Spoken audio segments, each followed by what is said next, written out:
Yeah, g'day guys, Steve here from Dirt Bike ADV. It's a Sunday morning, just out in the shed. Thought I'd rip a quick video off before I get into a bit of panel beating on the old Jeep. Still recovering from the hip operation. It's going well though. I'm off crutches down. I'm sort of hobbling around a bit, but sort of 2 more weeks and I should be walking quite normal. And so far so good, so cross the fingers. Looking forward to getting back on the bike. So I can tell you the poor old AJP behind the camera there hasn't had a decent ride for probably 8 weeks. So I need to put some fresh fuel in it, I think. Anyway, today a real quick video about comparing an AJP 690 to,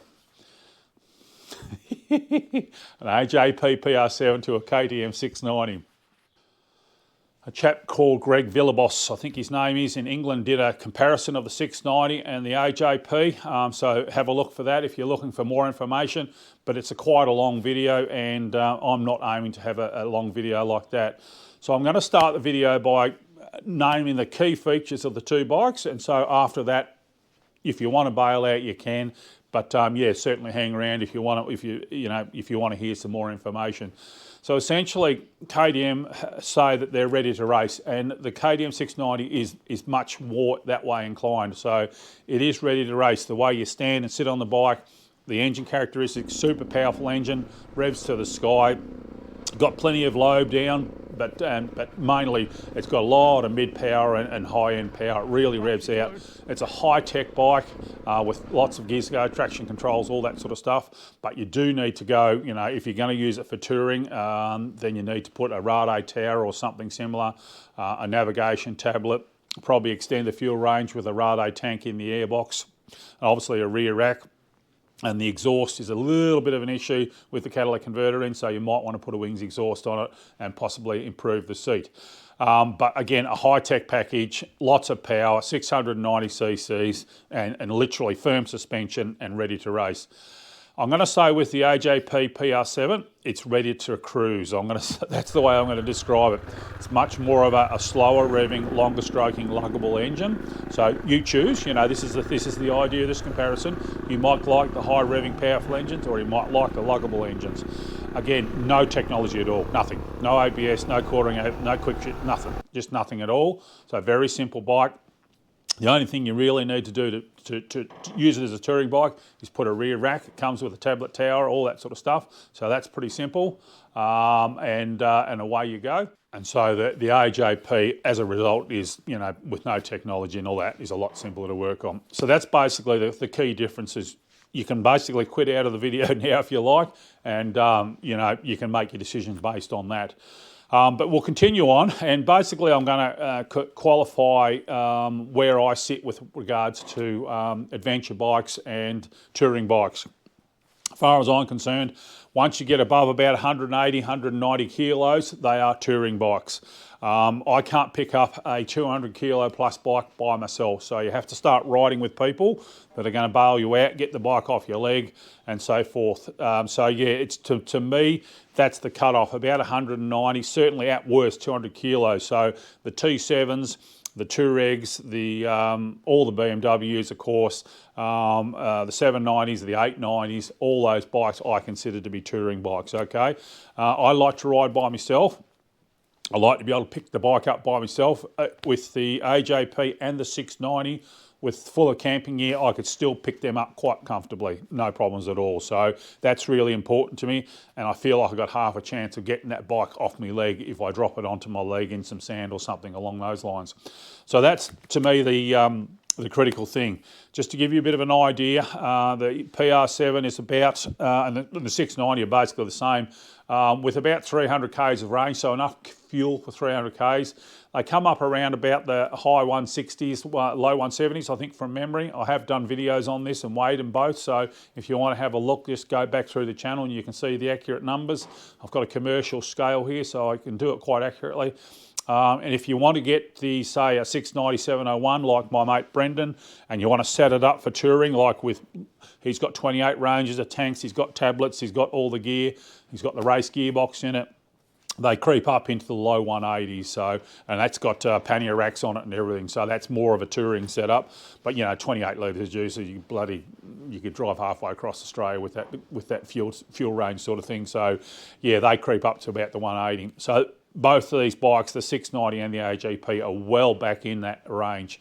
Now, obviously, the DR650 is a great contender in this market and the only other contender, but it's gone out of production, and I'm probably going to say it's starting to fall behind the 8 ball a little bit with regards to, you know, setting up towers and all that sort of stuff and making it suitable so you can do adventure work and touring work.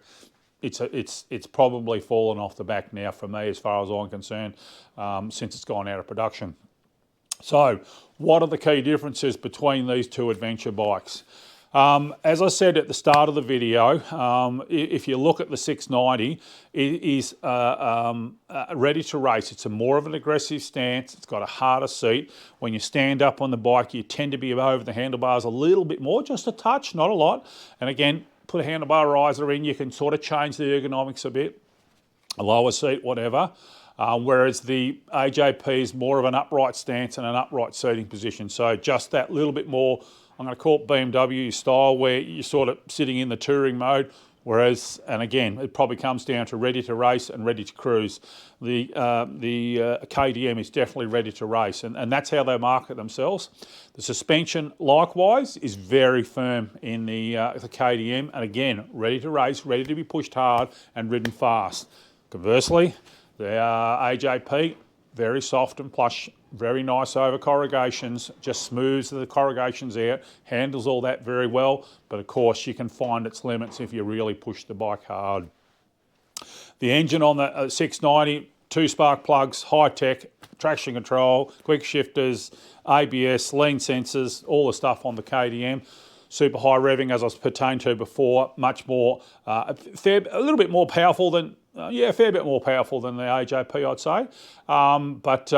Yeah, very much a high revving. It's still got low down, don't get me wrong. It doesn't sign off, you know, it doesn't flame out on you all the time. Still got plenty of low bottom end, but certainly it really starts to come alive in the mid and the top end. Conversely, the AJP, of course, is all about the lugging. You know, it's really happy, and it signs off quite quickly when you want to rev it out. Still both very good engines. Don't get me wrong, fantastic engines. So yeah. So with the fact that you know, the KTM has that higher tech engine, obviously it's a little bit harder to work on. 2 spark plugs, takes a bit to get to the engine. You have to pull off a fair bit of stuff. Conversely, really easy to get to. You can see the whole engine on the AJP, pull the spark plug out without having to touch anything, get to the starter motor. It's all sitting there. So again, with that technology comes, you know, the ability to work on it yourself starts to get limited, whereas the AJP is very accessible and very simple to work on. When it comes to the steering of these bikes, the AJP's got a considerably longer, 20 or 30 mil longer wheelbase, and so you definitely do not need a steering damper on the AJP. I'd argue black and blue with anyone that wants to put one on. I'd say you're just a gear and gadget guy, gizmo and gadget guy. It's beautiful. I've ridden it in deep sand, heavy sand, all that, no problems at all. It doesn't tank slap or anything like that, bloody beautiful. With the 690, if you wanted to put a steering damper on that, I'd say, oh, yeah, all right, it's a heavy bike, yeah, fair enough. And, you know, you put an extra 5 litres of fuel up there with the Rade tank where the airbox goes. Oh, yeah, you might argue that maybe, yeah, and I certainly wouldn't argue with you on the 690. But I rode the 690 without a steering damper and had no intention of putting one on. It was bloody beautiful. Onto the seating, the AJP seat is the best flat seat I've ever had by fair margin, I've got to say. The KTM stock seat, again, bit average. If you've got a tough ass, you'll get away with it, no worries at all. But, you know, I tried the KTM Ergo seat. That was bloody awful as well. And in the end, I think what I did was I put some more foam in it, and that's probably the best solution. Just put a bit more foam in it. Just get some softer density, some memory foam, so to speak, and just pull the skin off. And that's probably the best way with the 690. With the petrol tanks, the KTM is behind you. It's right, forms obviously a fair part of the subframe, or it is the subframe, and the filler's up underneath underneath where you want to tie your luggage. The Moscow Motos and the Tusks, they have a hole in the luggage, in the saddle, so to speak, so you can get to your filler, and that works quite well. But it's just a bit of a nuisance. Sometimes you have to pull some of your luggage off your tent or your duffel bag or whatever. Conversely, the petrol tank is straight underneath you where you're sitting on the bike in the AJP, and it has a separate subframe. But the filler is up in front of the tank, up near the handlebars.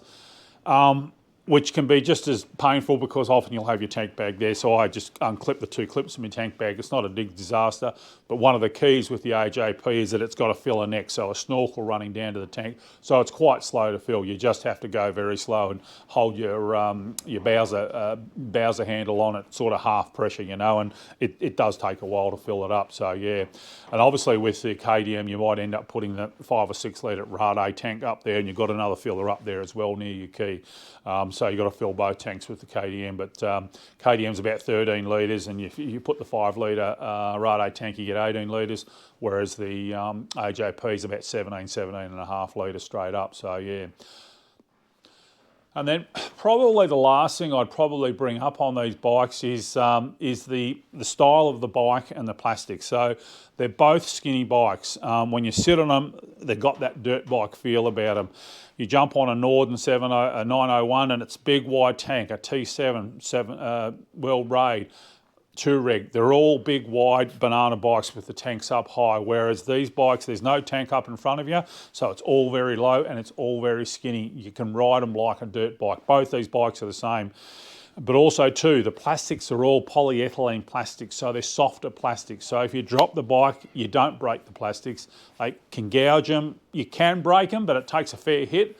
And both the bikes are the same. They have sticker kits, so if you gouge your plastics out, put a new sticker kit on, cover up the gouge. So again, that makes them, to me, a little bit more of an adventure bike. They're skinnier. They're much, between the legs, they're much more like a dirt bike. You go to some of the adventure bikes, the touring bikes, I should say. Got that wrong myself.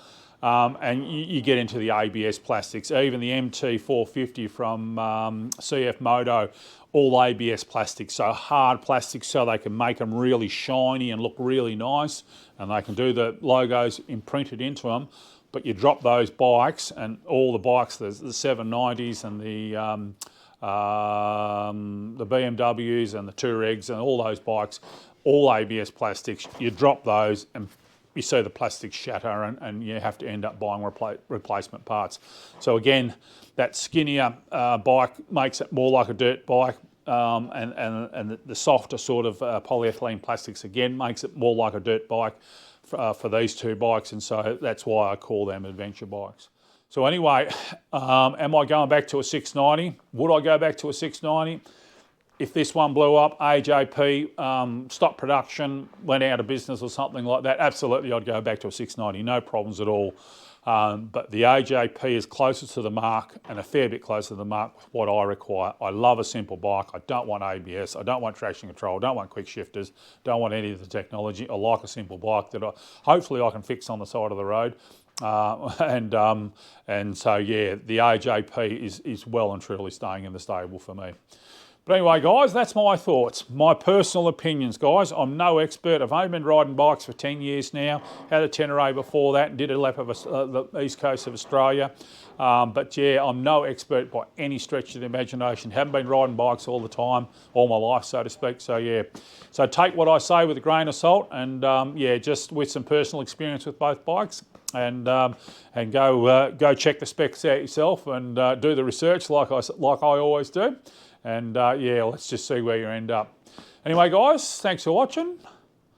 Look forward to seeing you out on the trails sooner than later now. Only probably a couple of weeks. I'm looking forward to getting that 350 out and doing a bit of lightweight camping on it. We're still in sort of winter weather at the moment here in Victoria, even though it is spring. The winter weather's hanging on, and quite often happens here in Gippsland. But yeah, over the next couple of weeks, hopefully the weather will turn just in time for me to get out on the 350 and get out on the AJP as well too. There'll be a lot of motorbike riding done in the next 2 or 3 weeks, or after the next 2 or 3 weeks. Anyway, guys, thanks for watching. We'll see you out in the trail soon.